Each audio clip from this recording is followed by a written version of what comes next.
our job is to not only understand prophecy, but to actually bring it to people in a tangible way where they can look at the world, see that the scriptures have said that this is going to happen, that the scriptures are divine, and that we're supposed to do something about it. People probably can't even imagine something like that coming to North America. And I'm sure in Europe it wasn't well received right at the start either.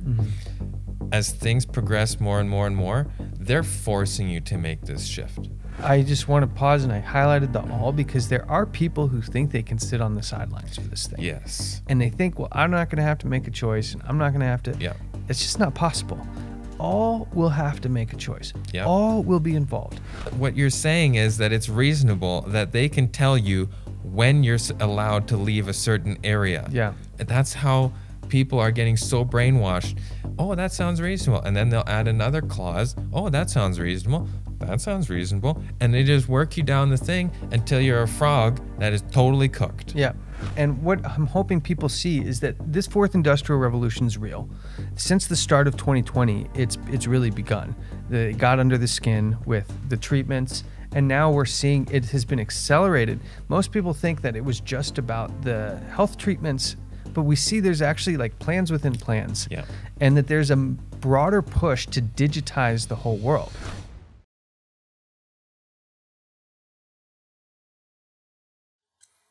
Hi everyone, it's the end of the year, and I want to remind you that Amazing Discoveries is 100% donation based.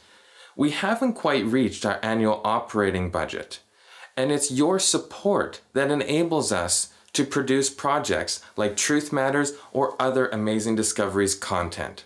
If you've been blessed by Amazing Discoveries productions, then I would encourage you to prayerfully consider supporting so that we can continue producing videos that can reach the entire world with the three angels' messages. God bless and enjoy the episode.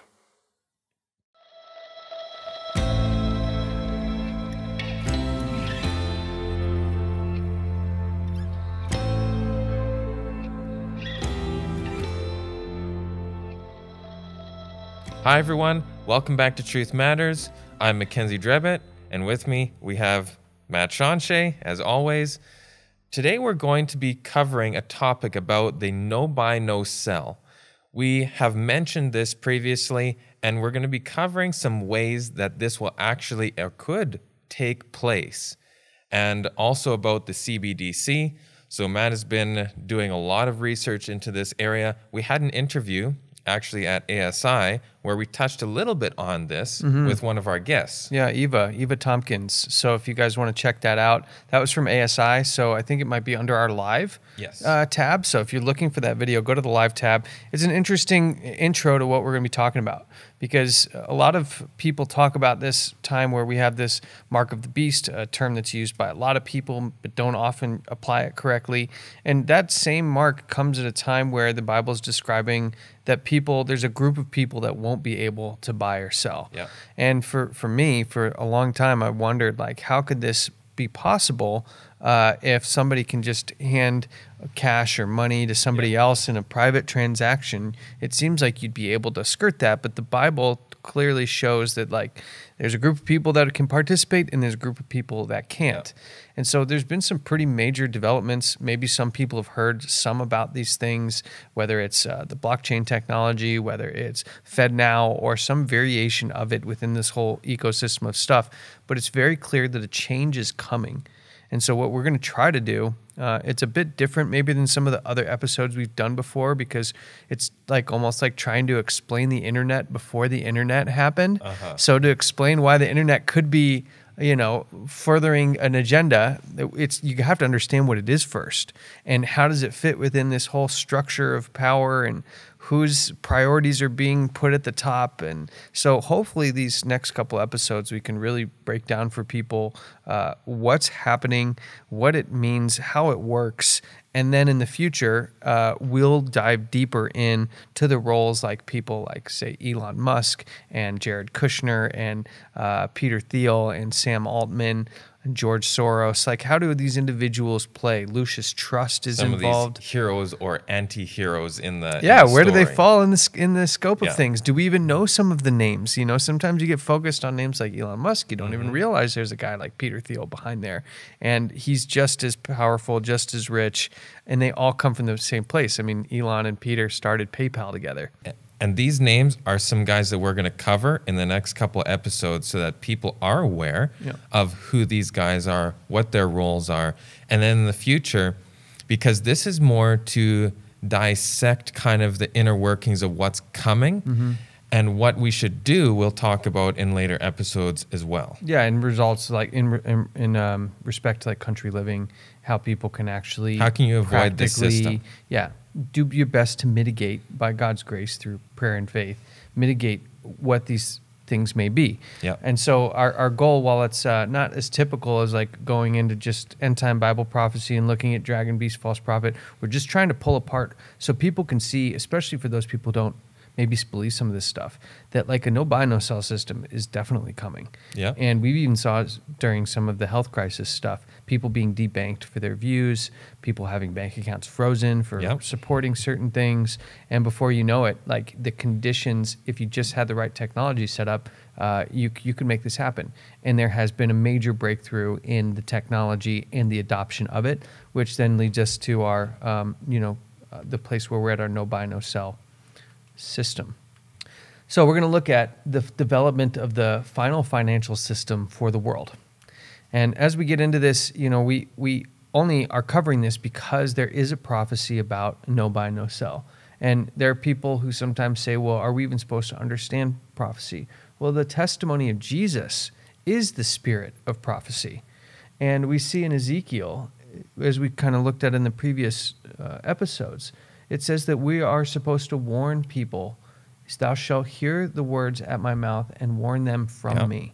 So our job is to not only understand prophecy, but to actually bring it to people in a tangible way where they can look at the world, see that the scriptures have said that this is going to happen, that the scriptures are divine, and that we're supposed to do something about it. And the first chapter and the first verse in Revelation this is a revelation of Jesus Christ. And some people in their Bibles, it says the revelation of John the Divine or St. John the Divine or something like this. It wasn't John's revelation. It was Christ's revelation to John. Yeah. It was a revealing of the things going to happen so that we can know. This isn't a sealed book. This is an open book. Yeah, and it says, blessed is that who reads and understands. So, exactly. We're supposed to understand, and we're going to do our best to help people in this. Also, when you're looking at the world today, I mean, how many doctrines are there about what's going on and why? Even if from the Christian perspective, you can get, as we looked at from the evangelical perspective in previous episodes, you can get all sorts of different answers. Or if you're a Buddhist or a Hindu or whatever it is. Innumerable. And we see here, there are many doctrines in the world. There is many a religion current that numbers its thousands and tens of thousands. But there is but one that bears the superscription and the stamp of God. There is a religion of man and a religion of God. We must have our souls riveted to the eternal rock. So it's like we really need to realize that there aren't as many doctrines as it seems. It's either God's way or man's way. And that's why understanding the scriptures and what they say is so important. So that way we can understand what God's prescribed way is and we can follow that. Now, as we kind of uncover things, this no buy, no sell system, when does it actually happen? It happens towards the end of time. End of time, and we are in the end of time right now. Yeah, and we've known basically since 1798, we're in the time of the end. And so as we kind of look at a final no buy, no sell system, let's look at the conditions of what the end of the world is like, because there are people pitching that a utopia is coming, either a secular utopia, or there's people that say a religious millennium is going to happen here on earth as part of the 1,000 years. But I'd like to just quickly go through what the Bible says the conditions are at the end. It says, but as the days of Noah were, so shall also the coming of the Son of Man be. And what was it like in the days of Noah? Well, this is a very important point that people should study, because this is words that Jesus is saying to his people. But as the days of Noah were, so also shall the coming of the Son of Man be. And what was it like? People are eating, drinking, marrying, giving in marriage. And none of these are necessarily bad things. It doesn't say what they were drinking. But it also says that the people were extremely wicked, that they were perverting everything that God had created, and that the wickedness abounded. You have the verse here, Genesis 6, verse 5. Wickedness of man was great in the earth, and that every imagination of the thoughts of his heart was only evil continually. Yeah. So this doesn't look like a good situation. No, and it shows the direction things are going. As Jesus, his coming comes closer, where do the hearts of men and their imaginations get? More and more evil. Well, what does the Bible say? Your heart is deceitfully wicked above all else. Why? Because we have this fallen nature, and we are trying to follow what God is wanting. But these people before Noah's day, there was only 8 people that were saved in this situation. Yeah. So there was an extreme amount of wickedness, and we're supposed to see that wickedness again, and that wickedness normalized. Yeah. As the days of Noah were. It's something that really needs to resonate in people's mind. And here, let's just kind of read what those conditions were like. It says, Christ continues pointing out the condition of the world at his coming. As the days of Noah were, so also the coming of the Son of Man shall be. Christ does not here bring to view a temporal millennium, or a millennium happening here on earth, 1,000 years in which all are to prepare for eternity. He tells that as it was in the days of Noah, so will it be when the Son of Man comes again. How was it in Noah's day? God saw that the wickedness was great in the earth. It presents no flattering signs of temporal millennium. The transgressors of God's law are filling the earth with wickedness. You know, we looked at what Pope Francis said. He's like, oh, the climate injustice and the social injustice. No, the injustice is what man is doing in result of sin. That is what's killing the world. That's what's killing individuals and hearts and minds. And we see that as we get closer, this is going to become, the transgression is going to get worse. And that's exactly what we covered last time. Is we referenced that this millennium, this isn't a millennium of peace that we're going to be seeing here on earth. Right. So that's why if people just read what Jesus said, it is going to be as the days of Noah, we would see very clearly that that type is not a millennium of peace. No. That it is all chaos that we will see. Yeah. And then the millennium, when Christ comes, is people will be taken with him to heaven for the 1,000 years. So anybody saying that they've come here and set up a millennium here is a false teacher or even a false Christ.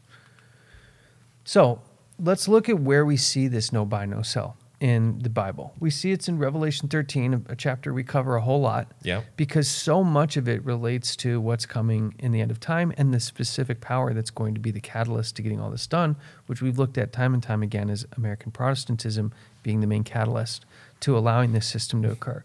So let's just go through and see if we can read through and get the context and understand what the conditions are for this no buy, no sell system. It says, and he, American Protestantism, had power to give life unto the image of the beast, that the image of the beast should both speak and cause that as many as would not worship the image of the beast should be killed. So it's kind of a wordy way of saying when this unified church-state system is brought up, anybody who doesn't participate in this unified church-state system and its principles, well, they're going to be killed. And we saw this with Shadrach, Meshach, and Abednego.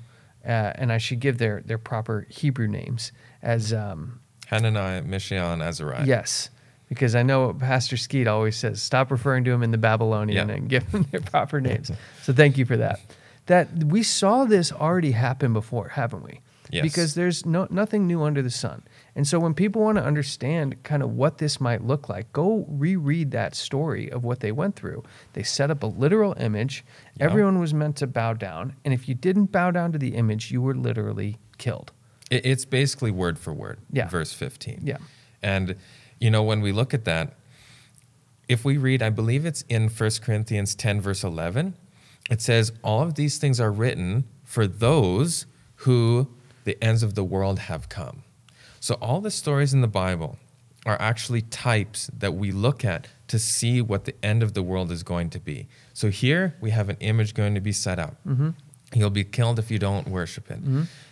There in Daniel, we've seen that there was an image set up that they would be killed. But the good news part of that story is that what did those 3 young men do when the king said, you have to bow down or die? Their response. Yeah, and they said, I'm not even going to be careful in my response. We know who we're serving, and we're not going to serve you. And God can save us if he wants to. Yep. But even if he doesn't, let it be known that we Yep. did not bow down to your image. And that's what, when we study really the prophecies at the end, these young men were confident God would save them. And we should be confident, too, that God can protect us. We should have that same confidence that God is out for our best interest. Yeah. And that he's stronger than all of these world elite, all the system, everything that's going to be going Exactly. against. So as we go down, I don't want to get ahead of myself, but so verse 16, and he causeth all, both small and great, rich and poor, free and bond, to receive a mark in their right hand or in their foreheads. Now, I just want to pause, and I highlighted the all because there are people who think they can sit on the sidelines for this thing. Yes. And they think, well, I'm not going to have to make a choice, and I'm not going to have to. Yeah. It's just not possible. All will have to make a choice. Yeah. All will be involved. Either you are in the Babylonian story, they're either kneeling or you're standing. Yeah. There's one or the other. And so we see you can't. You can't kneel down and tie your shoe. No.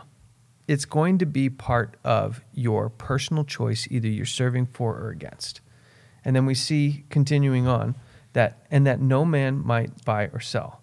Yeah. So here's the principle of what we're talking about, this no buy, no sell system. Save he that had the mark or the name of the beast or the number of his name. Before all these, they shall lay their hands on you and persecute you.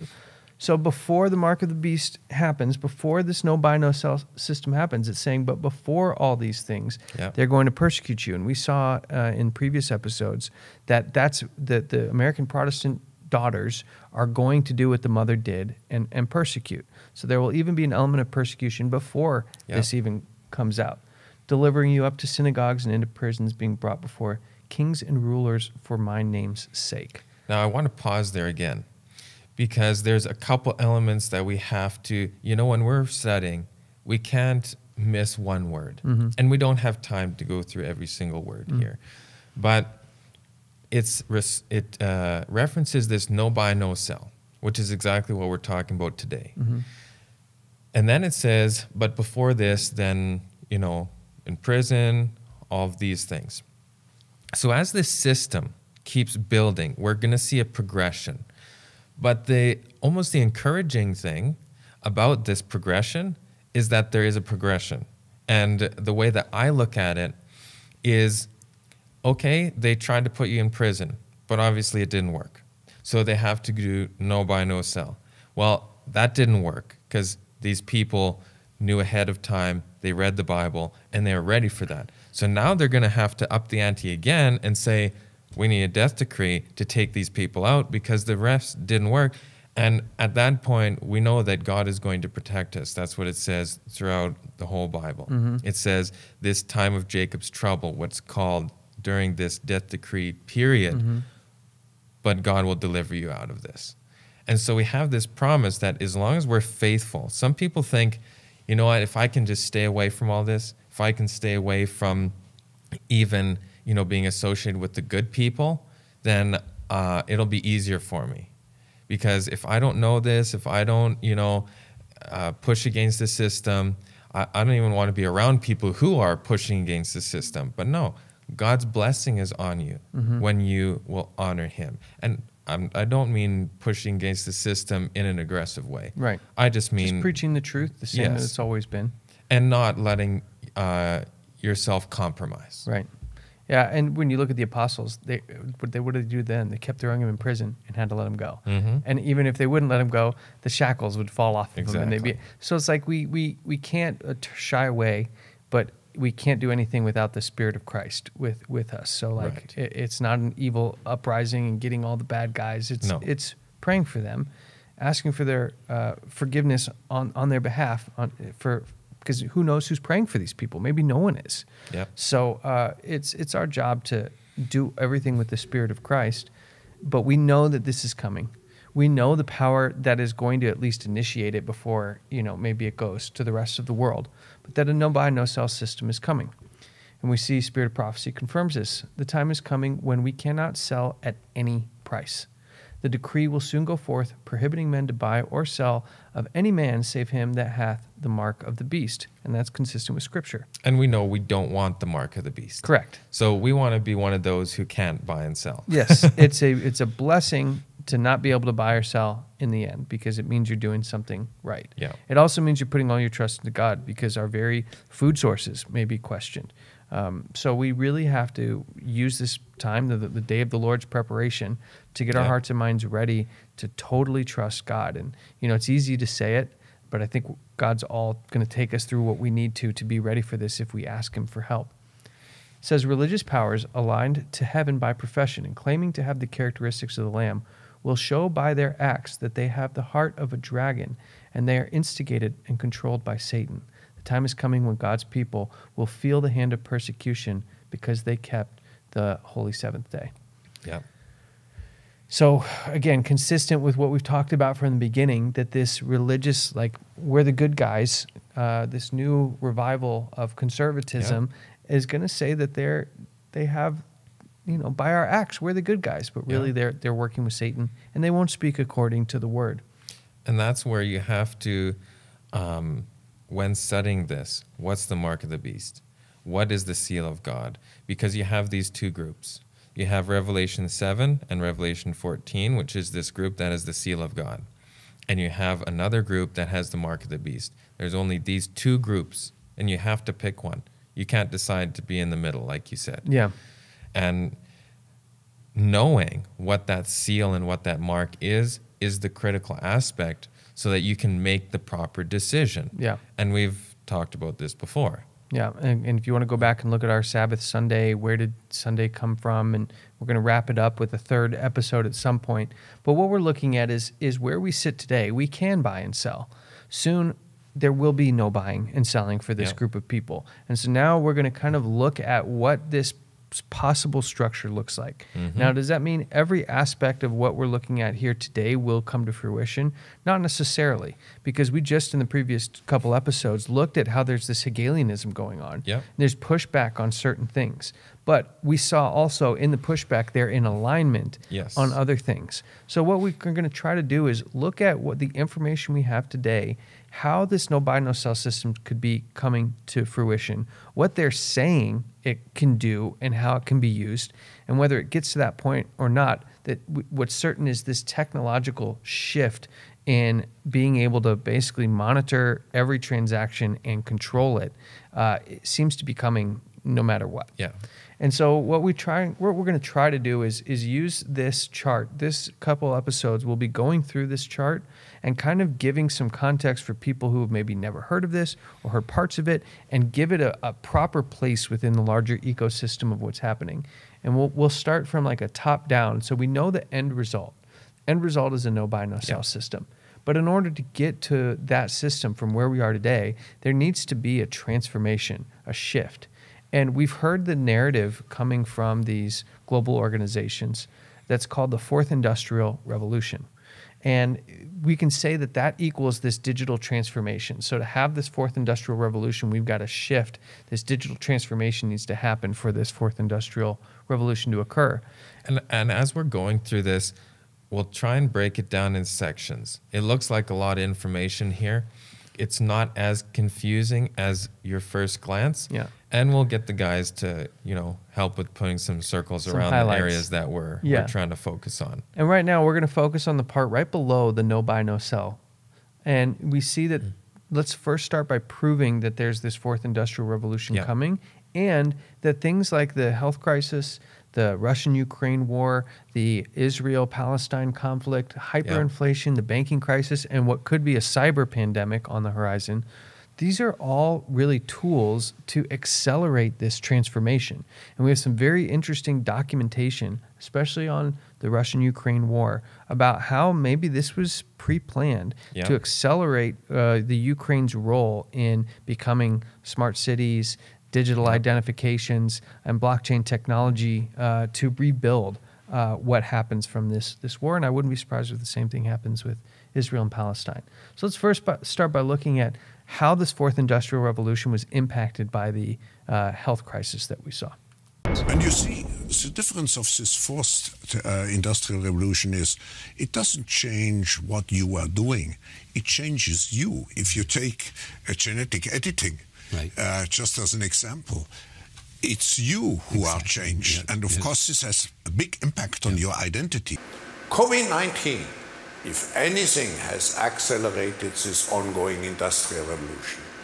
If COVID had happened even 10 years ago, we could not have imagined moving entire companies, schools, and government offices so fast online. Okay. So I want to pause there for a second. He just said that the fourth industrial revolution isn't just changing your surroundings, it's changing you because you're taking genetic editing. And then says that the health crisis, if it happened, a decade earlier, they wouldn't have had the ability to bring all these people online. That's a very strange thing. I find that very strange. And when you think about what was in the chemistry was in some of the health crisis treatments, there is genetic editing going on because your body has to now produce this protein that it's now coded to do. So this is not conspiracy. There's literally over 1 billion people that have received this treatment, and it is playing in the exact alignment with what they're talking about. So this is not a far-fetched, crazy conspiracy. We have a real-world use case of them going under the skin, and what was in that, at least to our knowledge, we can even tell that there was genetic editing happening there. And when we did the Noah Harari video, he talked about this as well. Yes. And the scary part about that is this will be introduced more and more and more, this genetic editing to people. And what it does is it makes you copyrightable because you're no longer a natural person anymore. You are edited, you're genetically modified, and anything that's genetically modified is patentable and ownable. So when we look at GMOs, and I know I'm digressing a little, but people should take a look into this. The reason that GMOs are so profitable is because there's ownership behind it. You can't have ownership to a regular seed. Someone can take it, they can go reproduce it, they can go sell it. There's no way to control that. But with the GMOs, it's patented. You can get sued, you can get fined, you're not allowed to do this. I know farmers, because I'm from Saskatchewan, who had beautiful self-seed crops, but it was genetically altered Monsanto seed. And these guys keep track of everything. So they came in and they said, I'm sorry, that wasn't from our seed, that was your seed or self-seed, whatever the circumstance is. You have to plow in all of your fields. You're not allowed to receive a crop because you did not follow the proper protocol. So that's literally what can take place. Oh, wow. And if you take genetic mutation, then they can start claiming you as their property and integrate you into this online. How are they bringing you online? So these are all like intricate code words that he's saying here. And part of this fourth industrial revolution, which they said is going to go under your skin and is going to be part of a broader surveillance effort. Today, that is a reality. The fourth industrial revolution has become a reality. What we have seen throughout the euro area and in Europe in general is a dwindling use of cash. And this has been certainly accelerated by COVID. It has been tempered a bit during the terrible invasion of Russia against Ukraine because there was suddenly a little appetite for cash yet again. But the general trend is less use of cash and more use of digital payments. So I'll just say now both her and Klaus Schwab, this is Christine Lagarde. She's now head of the European Central Bank. She used to be in charge of the International Monetary Fund. Now, I have other videos of her that we're going to look at later where she talks about how she's an occultist. And she talks about how the number 7 is a magical number in occultism. And it's on video. She's giving it at a press conference. Then she shows up to one of the central bank meetings because she meets with Jerome Powell and several of the other heads of central banks around the world, wearing a full outfit with owls all over it. And we see the owl connects back to Bohemian Grove. Yeah. Again, these are high occultists, and they even say as much. I didn't include these in this round of video, but these people are telling us that COVID acted as the accelerant towards this digital payment infrastructure. Now we have in Europe this threshold above 1,000 euros, you cannot pay cash. If you do, you are on the gray market. You take your risk. You get caught, you are fined, or you go in jail. So stop there for a second. Right there, people probably can't even imagine something like that coming to North America. And I'm sure in Europe it wasn't well received right at the start either. As things progress more and more and more, they're forcing you to make this shift. It's not that it'll be, we can decide one or the other. No, and it's going to be progressive. So they entice you to feel like it's not that bad. A good example of that is the 15-minute cities. And now what's the new term they're using for that instead of 15-minute cities? I just know smart cities. Smart cities. Yeah. So they say, okay, you're allowed to stay in your area for X amount of time. You can leave for X amount of days a year. And people are like, oh, that sounds reasonable. But what you're saying is that it's reasonable that they can tell you when you're allowed to leave a certain area. Yeah. And that's how people are getting so brainwashed. Oh, that sounds reasonable. And then they'll add another clause. Oh, that sounds reasonable. That sounds reasonable. And they just work you down the thing until you're a frog that is totally cooked. Yeah. Yep, that's how you boil them, You just raise the temperature slowly. In Australia, many of the banks have stopped accepting cash. And so, and I've even seen some sprinkled throughout the States for various reasons and circumstances where they're just not accepting cash anymore. And she referenced Ukraine and Russia's situation. Yeah. And people were switching from cash because they couldn't go out, all this, and they were just doing everything digitally. And it made this huge push. And we're going to take a look more at that. Yeah, and blockchain is going to play a huge role in the redevelopment of the Ukraine effort, which we'll look at in a different episode. Very clear. We have seen a decline of 72% to 59% in terms of use of cash, and the digital payment have virtually tripled during that same period of time. So everything is going digital. People are clearly expressing a preference for it, and there is no reason why we, as a central bank, should not be exploring also the reason why digital cash can be of good use. I mean, COVID makes it accelerates the process of digitalization and automatization. It legitimizes the deployment of mass surveillance, and it makes surveillance go under your skin. And I have to say, in my memory, you were one of the most engaged and hardest working participants here at the annual meeting. I just wanted to make note that this was in 2016. This is before he's president. But it just goes to show, and I wanted to add this clip because people think, oh, it's just globalism. It's just over there. But we see Biden, because this is really a papal agenda. Even Klaus Schwab wrote in one of his books how he was so impacted by a Catholic priest as a young boy and how it shaped his worldview. And we see that this is less of a World Economic Forum thing and more of like a papacy Jesuit order thing. Yep. And that Joe Biden has been working, as Schwab said, harder than anyone else at these meetings.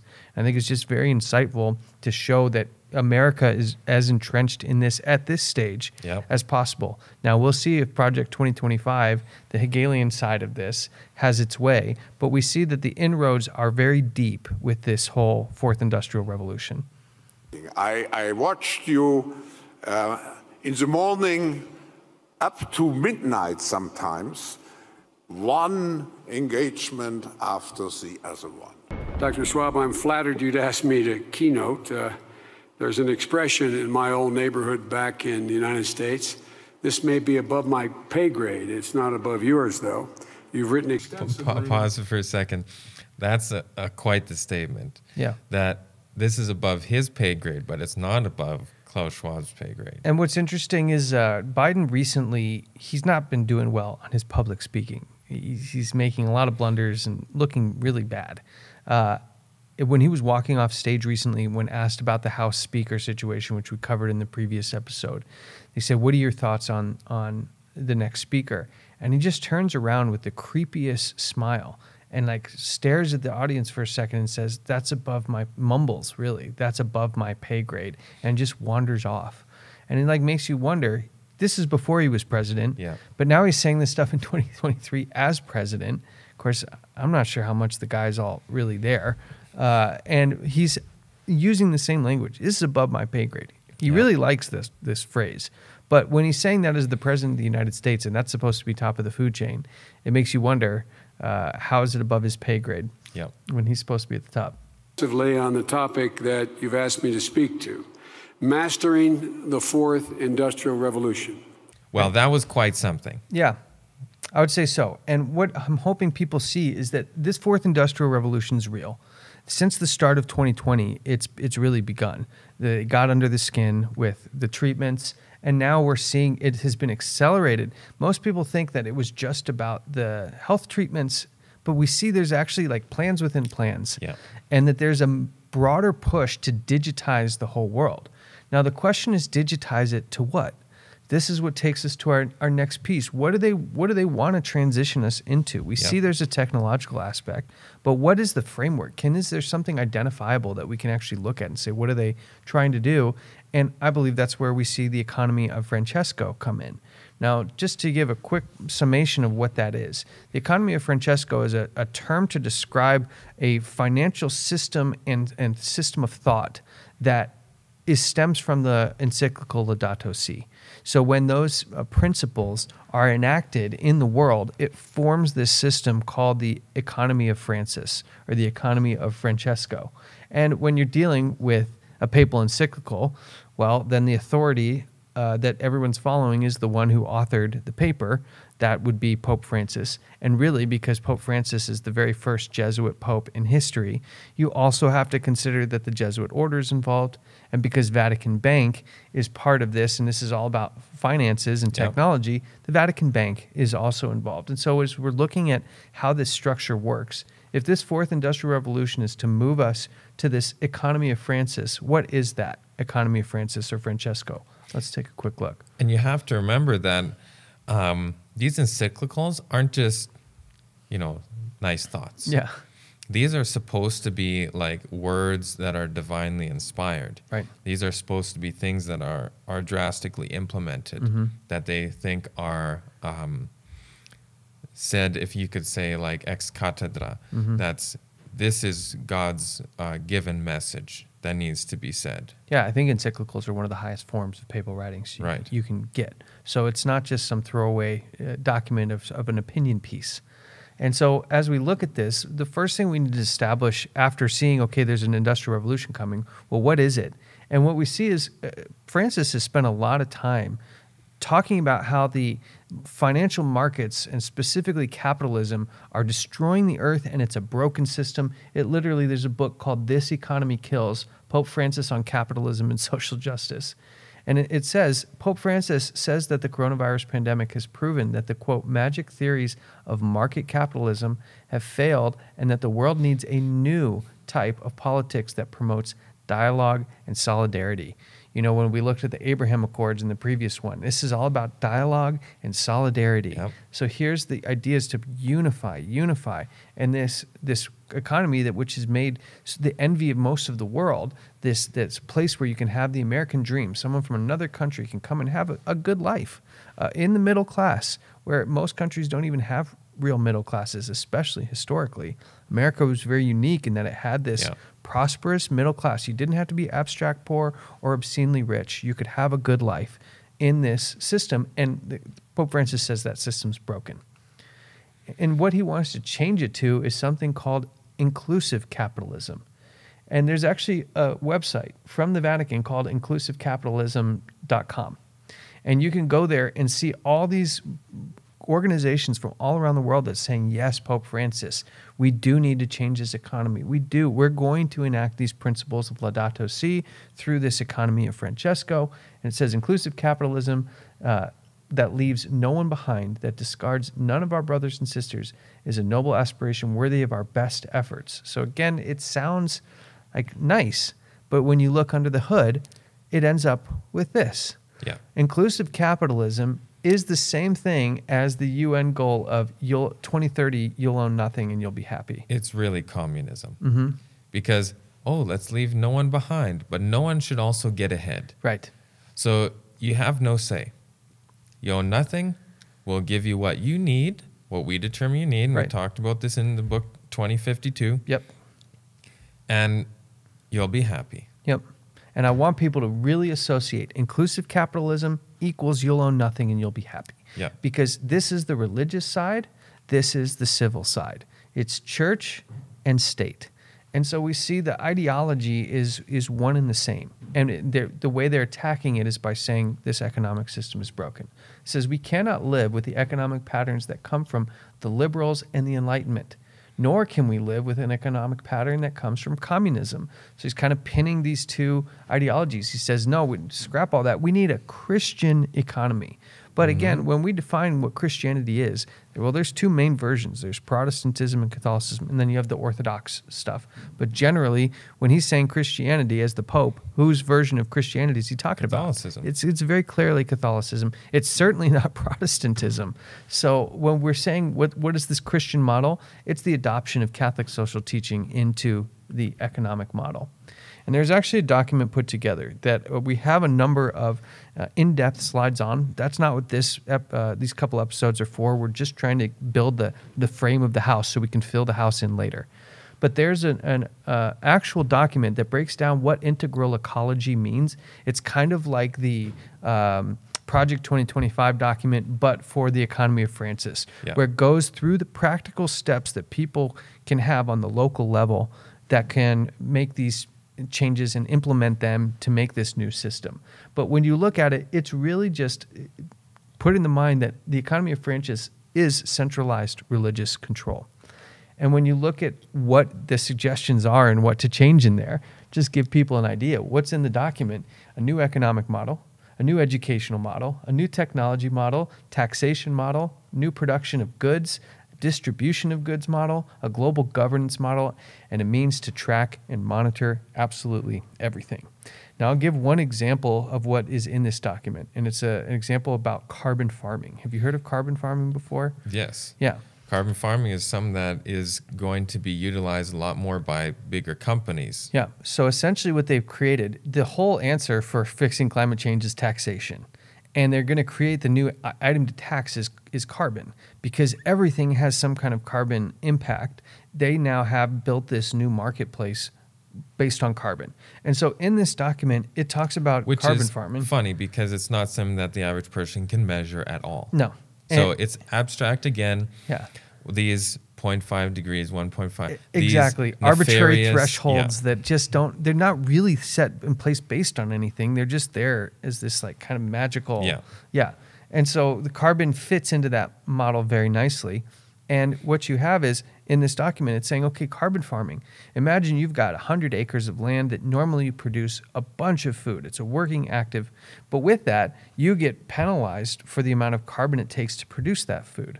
But if you leave your land empty, you will get credits because you have not used up this carbon and you have all this land. Now you have additional carbon credits. Well, in this new marketplace, there are companies and businesses that are big carbon users, and they are going to have to go to this new carbon markets to buy carbon credits. So in this document, it lays out in detail what a carbon credits market would look like. And essentially, it's going to pin food production against economic viability.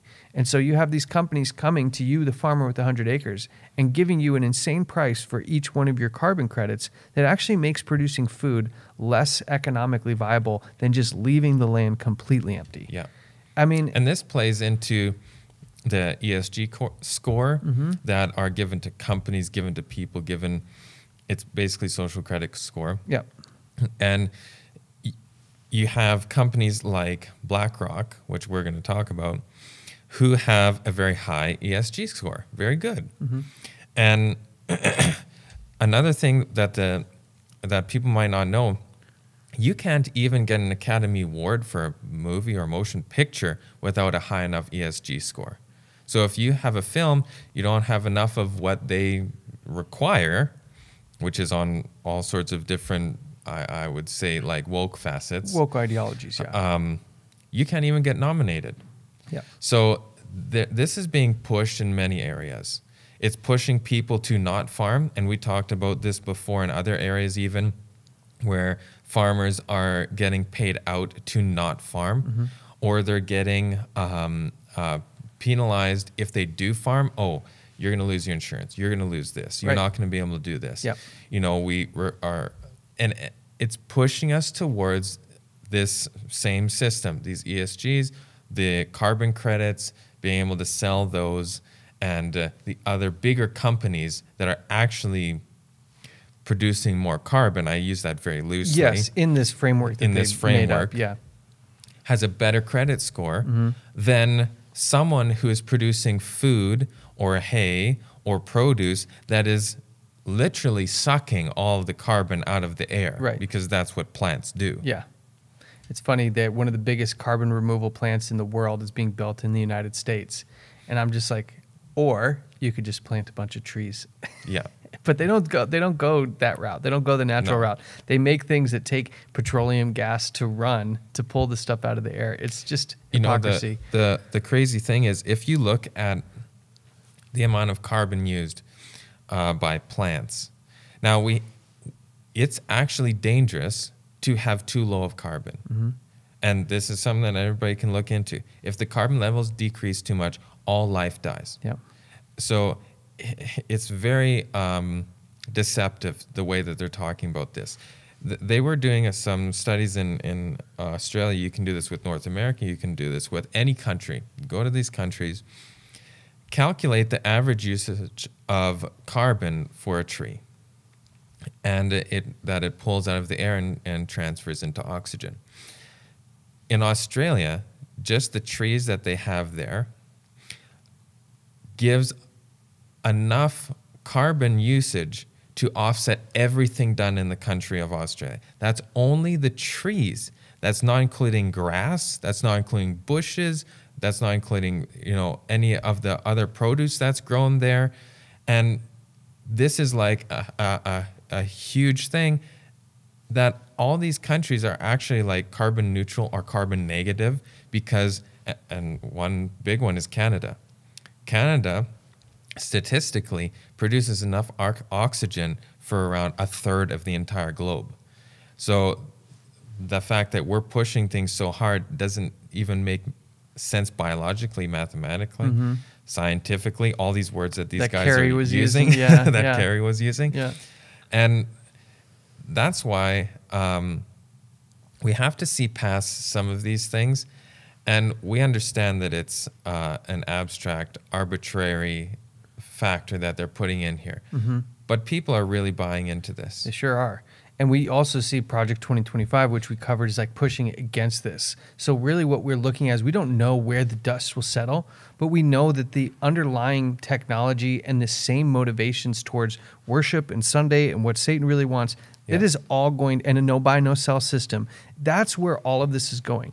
The level of which some of these things are implemented, and we don't know exactly, but we can know that the underlying technology is going to be used for control, surveillance, and to allow a no buy, no sell system to occur. And that a lot of the policies around the world they're based in hypocrisy. It don't even make sense.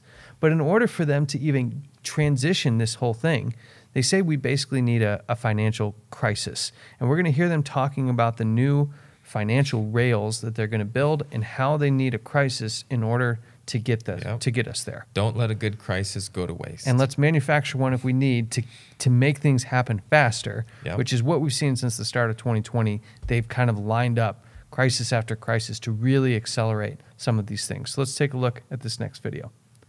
What we have to confront is a deep, systemic, and structural restructuring of our world. And this will take some time. And the world will look differently after we have gone through this transition process. And what we're seeing in the world today, I think, is we're on the brink of a dramatic change where we are about to, and I'll say this boldly, we're about to abandon the traditional system of money and accounting and introduce a new one. And the new accounting is what we call blockchain. So let's pause there for a second. We're about to abandon the system of money that we have and go into a new one, blockchain. Mm-hmm. And you're talking about this a little bit earlier. So it goes directly from this person through the different systems and avenues to the other individual. And we'll have a diagram showing that. Now, she said in accounting too, because if you think about it, why do you have an accounting department for a company, for a business, for whatever? And that's to keep track of everything. But you don't need to do that anymore because they're in control of all of that. Mm-hmm. It goes straight from here to there. Whatever time is put in here, the carbon credits are added automatically, Mm-hmm. the monetary value is added automatically, and it goes to their main motherboard Mm-hmm. system, you could call it, Sure. and just goes straight to the individual. Yeah. So it's bypassing all the structure that we have now, Yeah. which makes cash an anti-system. Yeah. Setup. Because you don't need the physical cash to make the transfers anymore. And in fact, that's what the Internet of Things, that's what the phrase the Internet of Things comes, because now they're going to be sensors on your phone, sensors on your car, sensors on the machines that make the goods. So normally you'd say on your tax form, we made this much, we sold this much, and then if they want to audit you, they could come check. Yep. But now the sensors on the machines will tell them exactly how much you made, exactly how much went at the door, and it taxes it at the moment that it's produced. Yep. So there's no delay between the product being produced and sold and the tax collected for it. It's real-time tax collection, surveillance in the moment with the Google Analytics dashboard to actually read out what you have, which before AI and before blockchain was not even possible, not even on the list. And the funny thing about the blockchain, a lot of people thought this was a way to get away from the control. Yeah. And they put it out there, right? You had Bitcoin, Ethereum, Litecoin, all these early like ones that people started going on or mining for. Mm-hmm. And it seemed innocent. Okay, how are you mining this? Nobody really understood the point of mining and what mining was actually doing. And that's a whole separate topic. Yeah. Because I did look into that realm early on. And what you're doing is you're creating the computing system for AI. That's what you're mining. So the AI has questions. It has problems, and you are solving those problems. That's your mining. And the solution that's given is the answer to this block of information. So you're adding in, and you as a contributor to the mining process is actually developing this AI structure, this open source AI structure that is on everyone's computer. It's not one location anymore. It's decentralized and distributed. But it's funny, it's decentralized.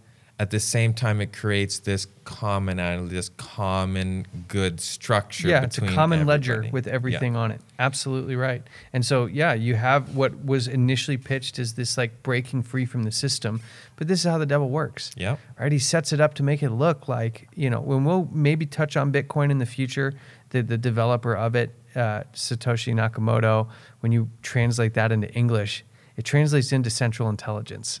So I don't know why people haven't looked at what the meaning of those two names are, but the first one, Satoshi, is intelligence, and the last name, Nakamoto, is central. So central intelligence, and this is where the NSA, CIA, these groups are involved in the helping break down the walls for people to accept the concept of digital currency. So when you had Bitcoin be a nothing and now it's worth like $30,000 per coin, you now have broken kind of the threshold of the initial use case, even though it doesn't have any practical application other than what people have value for it. There are going to be digital assets in the future that act as like the moving around in this new financial system. Monetary system that I'm speaking about, the new one, we built a new set of rails, and I think the BIS has spoken about a unified global platform or infrastructure. So he said, we built a new set of rails. And imagine, like, when people ask me how to describe this, imagine the current structure is like two guys on a railway track, and they're doing one of these. You're on that side, we're going here.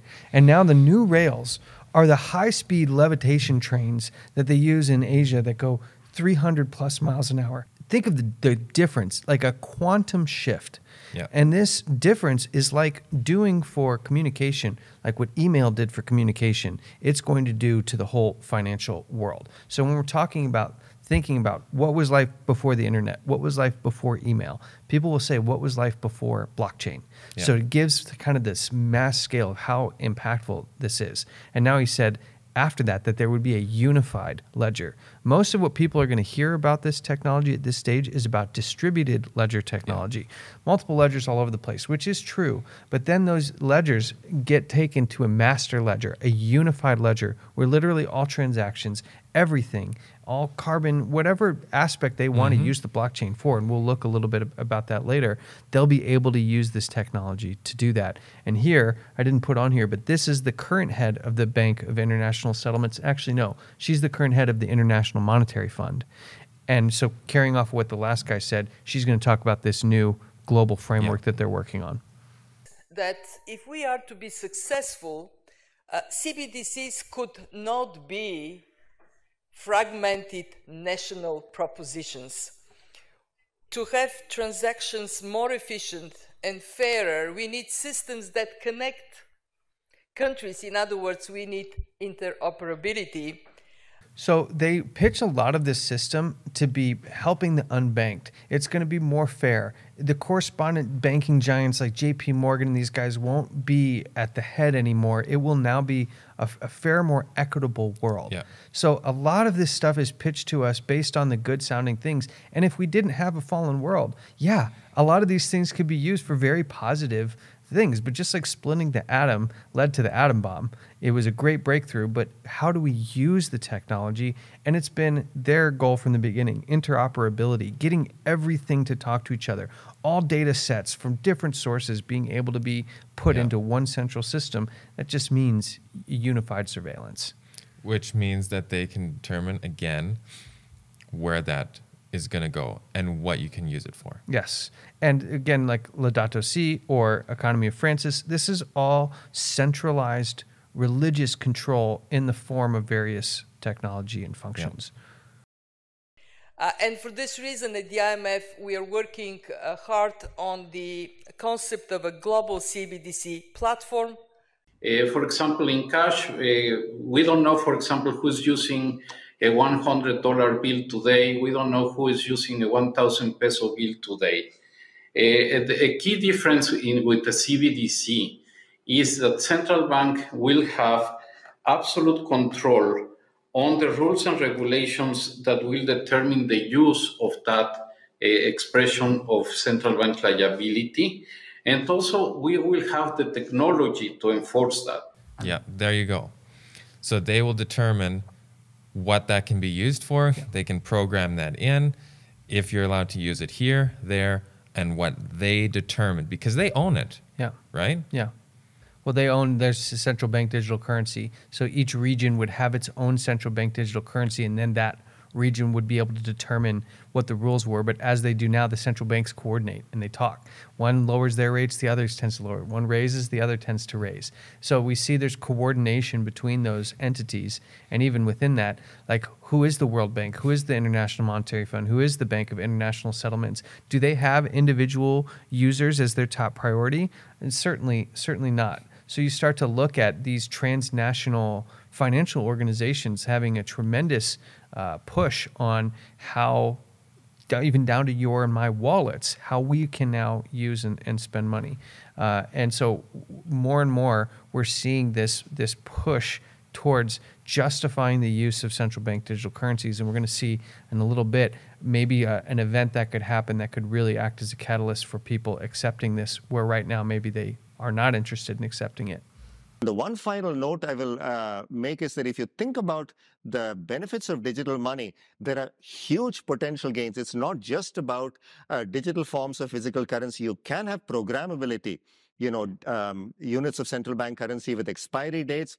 You could have, as I argue in my book, a potentially better and some people might see it, or a darker world where the government decides that units of central bank money can be used to purchase some things, but not other things that it deems less desirable, like, say, ammunition or drugs or pornography or something. So he said a couple things here. It has the programmability. And also, you can add expiry. So if you don't utilize that money with a certain amount of time, it's going to go away. Mm-hmm. So let's say we know these things are going to take place. They're telling us that these things are going to take place, and biblically we can see that these are going to take place. So we'll talk about this in another episode, but we really promote people to be self-sustaining, so that when this comes along, that you actually have something that you can do to sustain yourself. If you are not in that position at a certain point in time, and you're trying to save up, and they start implementing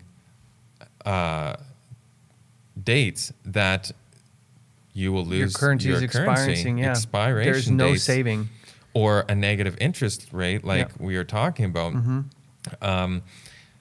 where each month you're losing if you don't use it on these certain things that they program is okay. Yeah, there's not even a way to get out of the system. No, it's they trap you there. It's a trap. And just so people know, this isn't just some quack who wrote a book. This guy is the former head of the International Monetary Fund's China division. And we know how China has done with their surveillance state. We're actually going to look at an example of that here. But his name's Eswar Prasad. And so it's not just some random person. This is the head of economic policy and was the International Monetary Fund's lead for China on the implementation of these things, which I find curious because they're so far advanced on the distribution of their digital currency and the programmability that's already being used and the social credit scores. Again, a real world use case. People who you'd say before, oh, this conspiracy. It's like a test area. It is. For the rest of the world. And we know that the Jesuits have made claim to running China since the 16th century, maybe even the 15th century, that they have clearly used China as their main testing ground to take this as the system as far as possible. And like for anybody who's been like, oh, this isn't true, go look at what the Chinese citizens have to do using WeChat and using facial recognition and using all of these things, their social credit scores that stop them from buying plane tickets and bus tickets and this is very real what's happening already. And so when this guy's talking about these things, this is not some dystopian future. These aspects are in some places already being used. Yeah. And like he said, they will be able to limit that use to what they want and exclude things. And he throws some things in that aren't important there, but one is like ammunition, or maybe it would be country living tools like gardening tools, or anything like this that they say, you know what?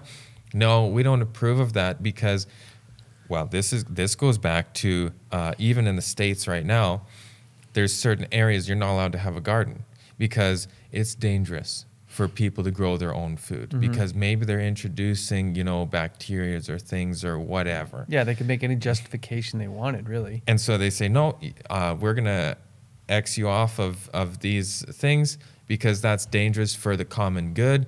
We want only the approved growers, the approved this, and it's probably going to be AI robots making this fake grown meat, weird things, right? Yeah. Or another thing that's being promoted very heavily is the insects. So crickets and other food sources, which is actually growing quite substantially. Yeah. It's not this And I've known about this for probably around 10 years. These people who used to produce for the reptile industry, so people who have pet reptiles and they're growing crickets and mealworms and these different things, found there was more money in the people market than in the reptile market. So they swapped over, and now they're organic, cricket, barbecued crickets or mealworms or whatever it may, black soldier fly larva or something.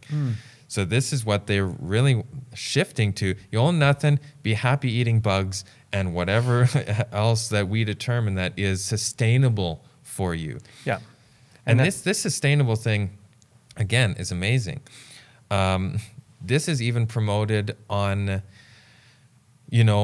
TV series that you would say is totally disconnected from this. Even cooking shows. Oh, we're going to have a challenge today on sustainable food. And it includes crickets, and it includes, all these different things. So this is being, slowly propagated and promoted to people's minds that this is what sustainable looks like. Yeah. And how is a cricket more sustainable than potatoes or more sustainable than wheat is just mind-boggling to me. It really is. And again, the extent of how much, it's going so far in the, obscenely ridiculous direction. We don't know with the shift towards conservatism if the bug eating will continue, but it just shows how far they're willing to go if this power continues to be unchecked.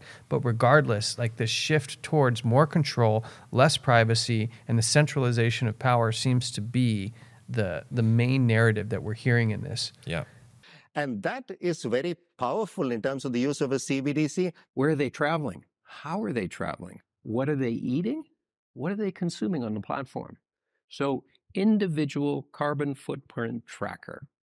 Stay tuned. We don't have it operational yet, but this is something that we're working on. Well, as Stefan said, that we never learn, and maybe the only times where we do learn temporarily is from, in financial terms anyway, is when we have a crisis. So I guess I'm interested in any of you whether you think this will require a crisis involving stable coins, and if so, how imminent is that kind of car crash in this world, or are we still at the very early stages that we couldn't really have a car crash quite yet?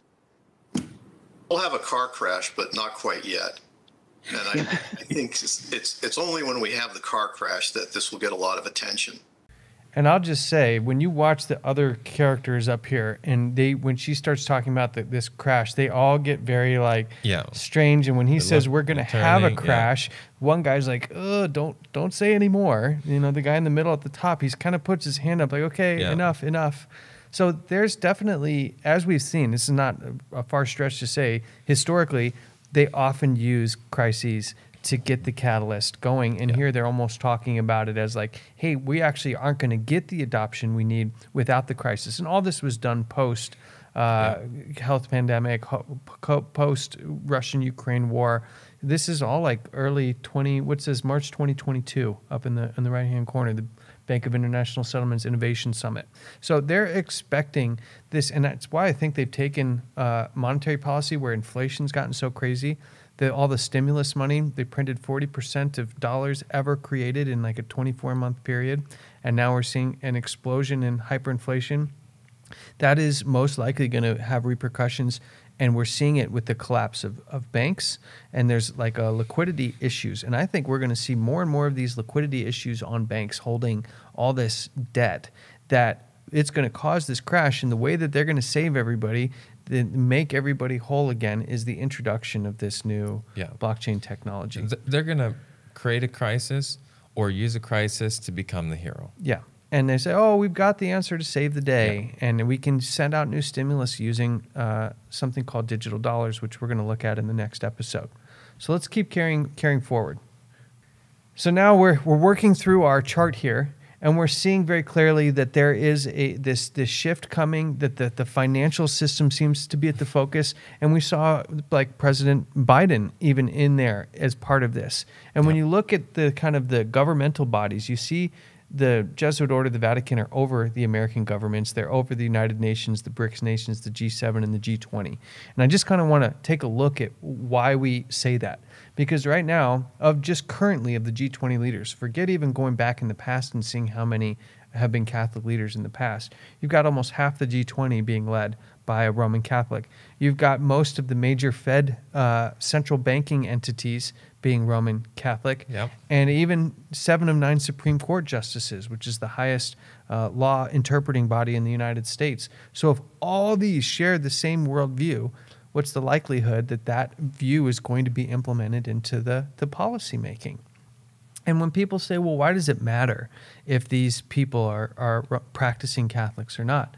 And it all comes down to the idea that the confessional is one of the greatest intelligence gathering tools the world has ever seen. Because we know the king is the Pope is the king of a civil monarchy that's acknowledged by governments, it would be like having Chinese foreign agents or Russian foreign agents getting all the personal secrets and thoughts of these world leaders. And when even the average priest, you don't have to be the Pope to be above a world leader, because here it says, these are quotes from the Catechism.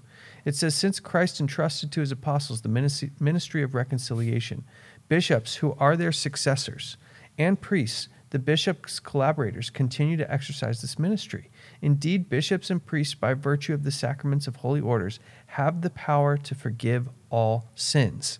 And if you can forgive sins, you are over this person. Exactly. You are, regardless of how powerful you are politically, if you can forgive someone's sins and get them through to heaven, you are pretty much the highest power on earth. I mean, because Jesus is the only one who can actually forgive the sins. And when we saw how the people reacted when he alluded to as such, they went crazy. They ripped their clothes. This is blasphemy, basically. And so we see then it's not just that the priests have the power to do this and the bishops, but that all members are supposed to take, which is the sacraments of penance, which is the same thing as confession, is for all sinful members of his church. So all of these people, practicing Catholics, are going regularly to confess all of these things. Imagine state secrets and personal things that could be used for blackmail or whatever. This is one of the main reasons why Protestants historically have had such a problem with Catholics in high position of powers in foreign governments. They want to take positions at the Vatican, be my guest. But being in another country and taking that leadership position, well, it causes a real conflict of interest. And people historically have had legitimate concerns about this. You wouldn't let a Nazi in Israel's government. No.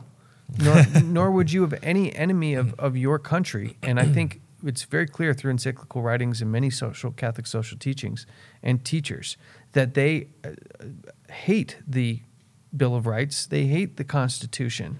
So why would you have somebody who hate the very basis of how your country was founded, want them to be basically above your leaders? So on the left-hand side, we see academia, confessional, and religious orders. And we kind of looked at how the confessional could play a role in influencing those leaders of the governments. Then you have from academia. Now, the Catholic system has more schools around the world than any other single organization on planet Earth. In the United States alone, they have 1,200 Catholic high schools. They have over 200 Catholic universities and colleges, and over 28 of them are Jesuit universities. And we see, as an example, Brett Kavanaugh, Neil Gorsuch, 2 Supreme Court justices, and Jerome Powell, they all attended the same Jesuit prep school. What do you think the statistical probability is that they all go to the same prep school and they're in such powerful positions today when there's only 9 seats at the Supreme Court? There's only 1 seat at the Federal Reserve chair head, and they all found themselves in those positions. So we see very clearly that these orders and these academia institutions... These people institutions, are selected for a reason. And that's smart. It's on their not part. just random. No. Imagine if you wanted to influence policy in the future. Starting schools is a genius way to go about it, because not only do you train them from a young age in the mindset you want, but you take the best and the brightest, and you've got your hand picking on how to cultivate them and put them in the right positions of power. Another example is the Catholic orders, whether they're internally as part of the religious organization or whether they're lay organizations like Knights of Columbus. There's over 1,000 of these.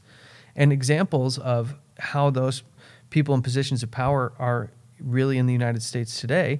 William Barr was the former Department of Justice head twice for 2 different administrations, and he's a Knights of Columbus member.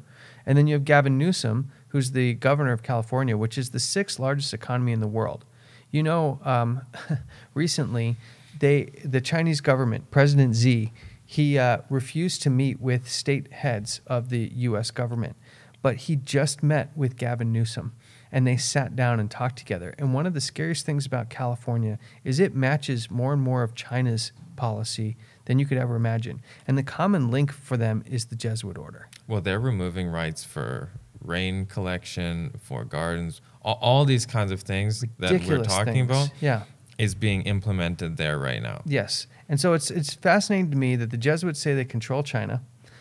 Gavin Newsom went to Jesuit schooling, and the guy before him, he actually was going to be a Jesuit priest. So the last 2 governors were deeply involved with the Jesuit order. Jerry Brown was the previous governor, and he literally, before political career, went to go become a Jesuit priest. So how intricate are they connected? And to see him go over and meet with Xi, and that Xi would meet with him, that's very telling of how deep that order is. And the Jesuit, going back to the Jesuit oath, they're supposed to play every role perfectly. Yeah.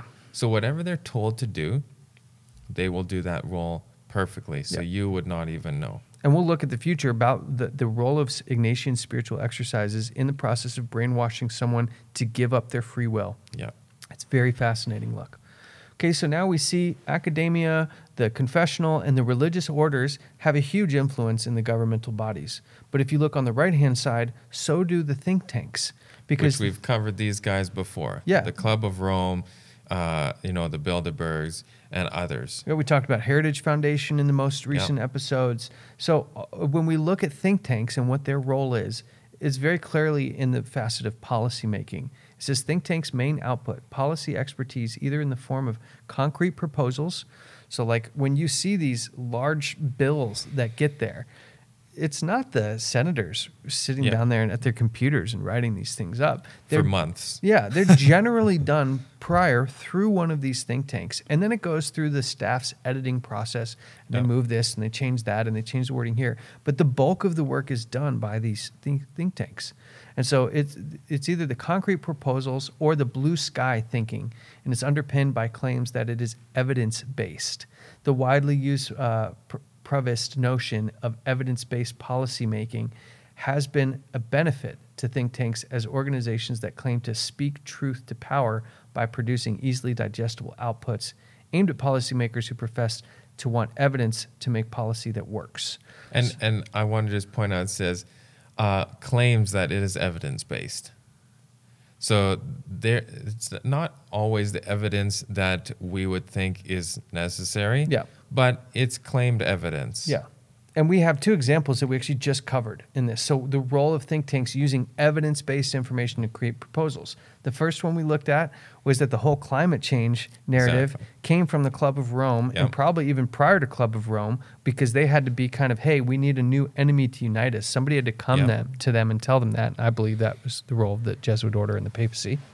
And so then you have in this one, in 1991, breaking down that pollution, the threat of global warming, water shortages, that would fit the bill. But then as recently as just a couple weeks ago with this, you have another think tank that's also from a Catholic viewpoint saying, no, we need to unwind the policies and procedures that are used to advance radical gender, racial, and equity initiatives under the banner of science. So the think tanks are playing a very prominent role in the policy making of nations and have been for a long time. The first one we looked at, Club of Rome, which is the left, and the Heritage, which is the right, they both played their roles in the dialogue we're seeing today, even though that first quote was from 1991. So these are played out over decades. Yeah. And they understand what role, where they're trying to get to, what's the end goal, and it's about worship and Satan, getting the world to worship him. So now we're kind of moving, we've covered all the top levels, now we're kind of moving down to this lower level here where we have government agencies, NGOs, non-governmental organizations, central banks and FIs, financial institutions, and public and private partnerships. And we see on the public and private partnership side that Pope Francis has been integrated with these CEOs of Fortune 500 companies to get them to create this more equitable economy. He says the CEOs of Bank of America, Visa, EY, BP, Johnson & Johnson, Salesforce, and several other Fortune 500 companies are joining forces with Pope Francis to promote a more inclusive form of capitalism. Inclusive capitalism. Yeah. You own nothing and you're happy. And again, we see how this trickles down. Now it's going into the very companies that you and I engage with, and what you spend your money on subscriptions for, and how you run your business, like through Salesforce. This is not the first time the Pope has taken a strong stance against capitalism. So again, he's trying to attack the basis of the economy that has been prosperous for so many people. Now, we're not saying capitalism is perfect and everybody's great in it, but it has led to the conditions of the most prosperity for the most people in history. So when we look at some of the top guys, we touched on Larry Fink, when we're looking at the public and private partnership that's going on, BlackRock plays a massive role. Yeah. And here they're saying... And they've been, people have been talking about them a lot lately. Yeah. Especially people who are a little bit awake to some of the behind-the-scenes happenings. But BlackRock is a huge organization. Absolutely. Huge. Probably the largest. Yeah, they're one of the largest private equity holders in the planet, in the trillions of dollars. And when we're looking at the amount that they have their hands in, it's quite substantial. And he's saying that this stakeholder capitalism is not woke. Stakeholder capitalism is inclusive capitalism. It's the same thing. And I have a couple key points about stakeholder capitalism, because that's just a word for most people. But really what stakeholder capitalism allows to do is allows the papacy to subtly shift the focus from individual rights and traditional capitalist values to that of more of the common good. And they do this by getting these companies to implement these stakeholder ideologies. It essentially helps get rid of the middle class by creating this dependence on like centralized entities to get approval. So let's say you wanted to start a company and you wanted to have BlackRock fund you. BlackRock won't touch you unless you meet every single one of the Sustainable Development Goals.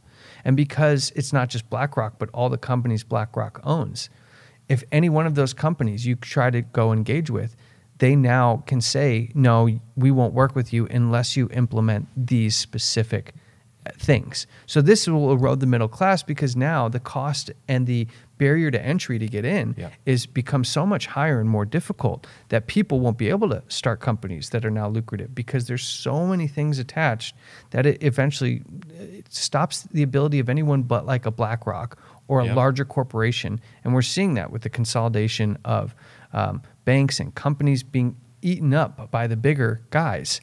And people might remember in some of the earlier episodes where we were talking about the Club of Rome and sort of their future outlook. This was predicted really by them. And they made a distinction between the low class, middle class, high class, even the very well off, or you could say richer class, and the elites, right? These are not the same category. Right. So every time they're saying it's going to be more fair, they're not talking about the elite groups of people. These are a separate category. These are the leaders, the kings, right, over what they're determining will be fair. So they're going to take that gap and they're going to squish it all the way down. But BlackRock is not part of that. You know, these huge organizations that are actually driving this, people think that they will be affected too, and somehow that it's a good thing if we remove all big companies, which is not actually a benefit, but that's a whole different conversation. But these companies that are backed by these elites, what they call themselves, right, are not affected by these policies. They're not affected by these changes because they're the ones in control of the process itself. Yeah, and it always trickles down. The cost always trickles down to the taxpayer. They're always the one eating the bill, whether it's cost of goods increasing, tax increases. It's just it's the attack on the middle class, which the papacy has hated since its inception. And we see that their articles showing is Larry Fink a threat to democracy because of these tyrannical ESG goals. Now, there has been some narrative of BlackRock backing off of these things because at the end of the day, sometimes the most extreme version isn't really what they're going for. They're just looking for the synthesis. So we're not saying that every piece of this is happening to the fullest, but what we're seeing is they're using the narrative to stimulate this transition to get what they really want, which is centralized religious control at some point. And so as we kind of go through the last couple pieces here, we're just going to quickly peek at what the central banks are doing. And we saw in some of those videos, they're building what we see is the IMF is building a global central bank digital currency platform. And they say it's to increase transparency, but really what we're looking at is centralized control, which is strange in what they're calling a decentralized, distributed world. Yeah. What it's creating is a immutable, unchangeable record of everything. And at that point, now you can monitor and control like never before. We're seeing the BIS is actually rolling this out. This one particular one's called Project Icebreaker from March of 2023, where they actually have been experimenting the launch of these real world use cases and seeing how they play out. This is no longer just on the page. It's now coming off and being tested in real life. And just to kind of give people an idea, there's a lot of different projects. They're all coming together to make this a reality. They have Project Polaris, Project Aurora, Project Mariana, Project Mandala, which is an interesting word in and of itself. And all of these different things are being really exercised and practiced and put into place right now because the transition is coming very near. They say it's a common platform that's being used around the world as a public good. So again, it's a narrative of the common good. We need this for the help of everything. In order to help the poor, in order to get rid of poverty and hunger, which are the UN goals, we've got to put this platform into action. And the only way it's decentralized is that it's involving everybody. But really, there's still a core group of people that a machine doesn't run unless you have someone running it. And so it's really, like they said, it's a common platform, but it's not commonly controlled. Yeah. It's not, you know, we the people with our rights. Right. It's this system, and then we will distribute that in the way that we see is fair and the way that is good for everyone. That's right. Like even though it's distributed, everyone that's distributed still has to follow the rules that they make in order for it to operate in the system. And it's not currently set up fully like that. You don't get to program your CBDC currency what you want it to be used for. Right. They do that for you. Right. And that's what this platform does. So they're giving countries the ability to do this.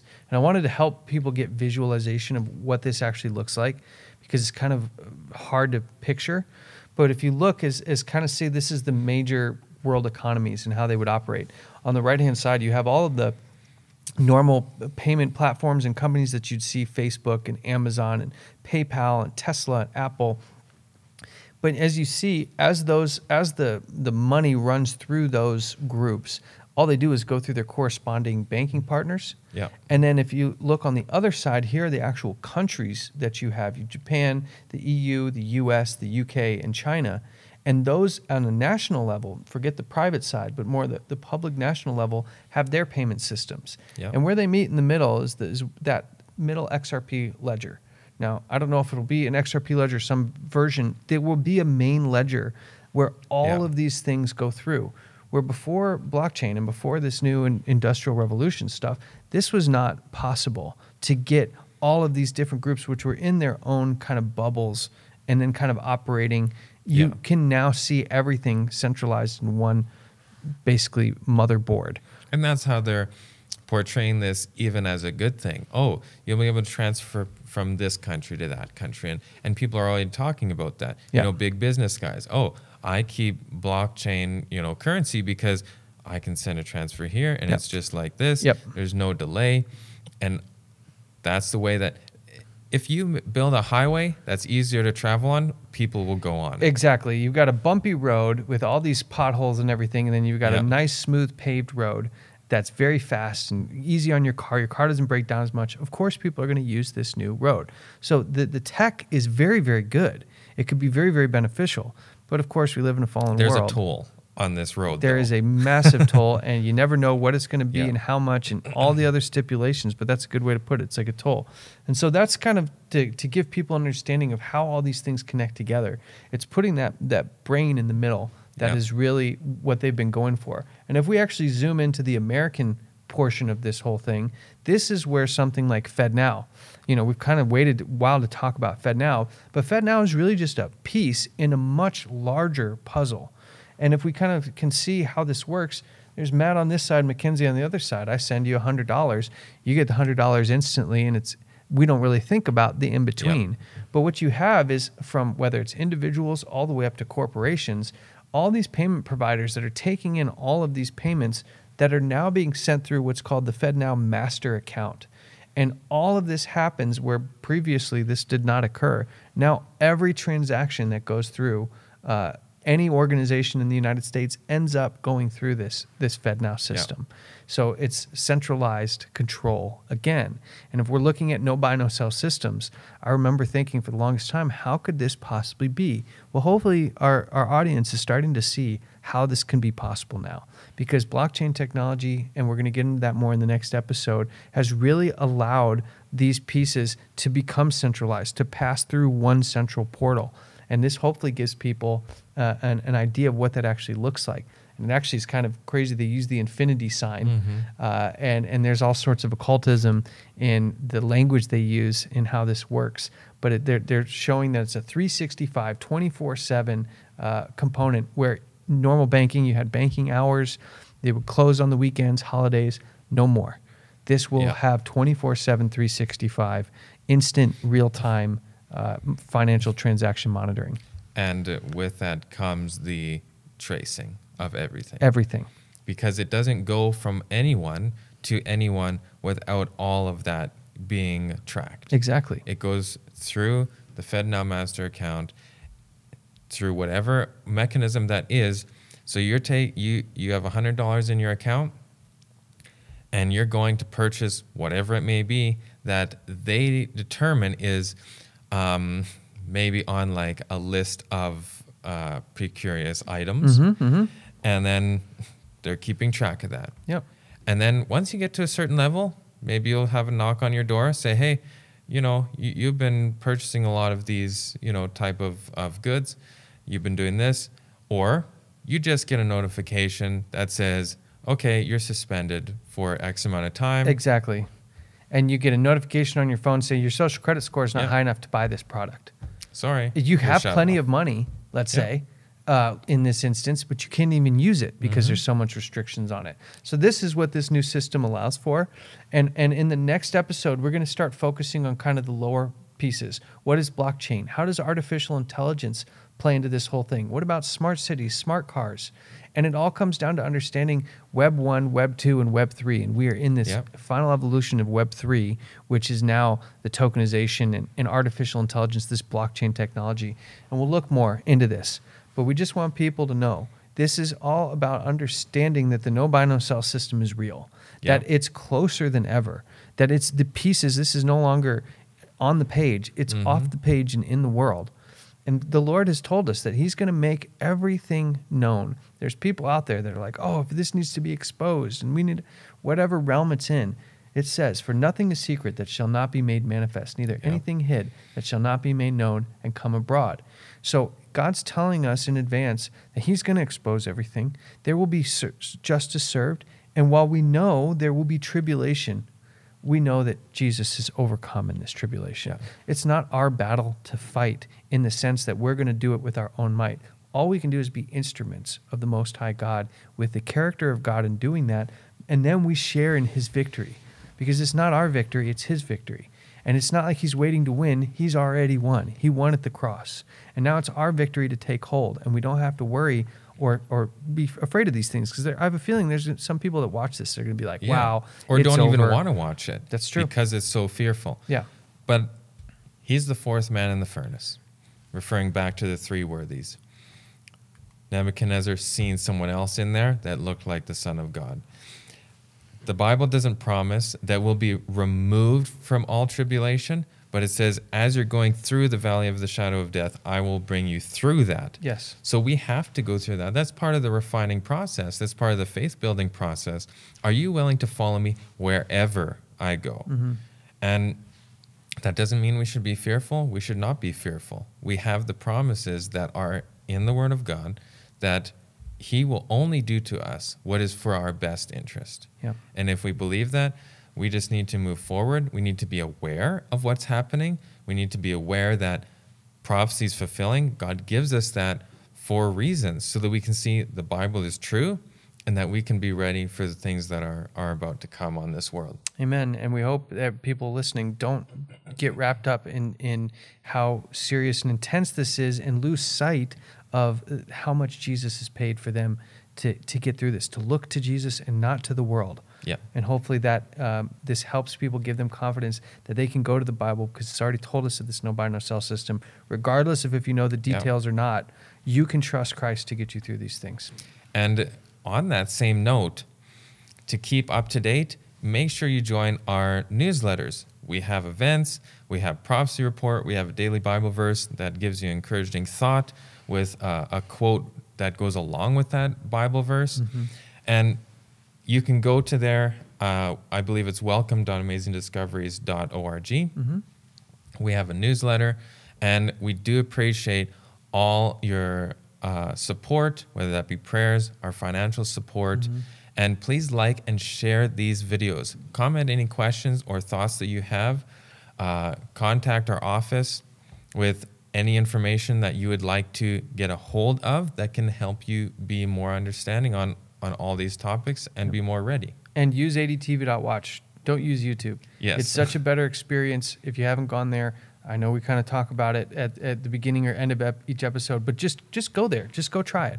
Go to adtv.watch, create an account, watch the same video or the next video on that platform, and start making bookmarks. I have a feeling you guys will never go back to YouTube again. And please support that project because that enables us to get information out to you guys that isn't going to be censored. So there's videos we have there that aren't on our YouTube channel because they can't be. So please go there, watch there, support the progress we're trying to do because we're adding things all the time. There's new tools coming all the time. We're going to be having amazing study tools that people can study with. Plus, there's going to be online courses that we're going to be introducing. That's probably the first time some people are hearing this. But it's very exciting, the things that we're trying to do. And we built it for you guys. We didn't build it for ourselves. You know, we use it, but we built it for the audience. We built it so people have another step to take in their witnessing efforts. And we didn't do this just so nobody would use it. We really think it could be a benefit for the world. So we're inviting you, and there's no charge to use it. There's no charge to make an account. Everything is free. Everything we give, we don't charge. We just ask for your support if you find it valuable. Thank you for watching, and we will see you in part 2 of the No Buy, No Sell series. We'll see you in the next video.